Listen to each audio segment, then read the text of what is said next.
Hey everyone, welcome back to our channel. In this quick video, I'm going to be reviewing Google Fit, which is a free fitness tracking app that is designed to help you stay active and monitor your health.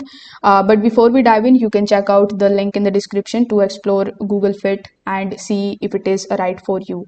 So Google Fit is a health and fitness tracking application that is developed by Google itself that helps you actually track your steps, workout, your heart rate and overall activity levels. It works with Wear operating system, smartwatches, Android phones, and even with iOS devices.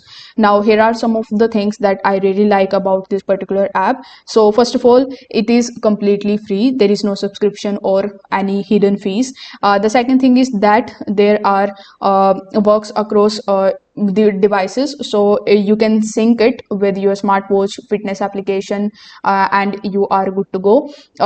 Google's heart points system is also great. It encourages cardio activity based on WHO and AHA recommendations, and the interface of this application is also simple and easy to use. Now there are some of the cons that I would like to mention. There are very limited workout insights in the application, so these are not as detailed as other fitness applications out there, but who cares? If it is free, I think you need to use it. So if you are looking for a free, simple and reliable fitness tracker, Google Fit is a great choice. It is easy to use, integrates well with other health applications, and helps you stay on top of your fitness goals. So if you want to check it out, you can use the link in the description. Thanks for watching. I will see you in the next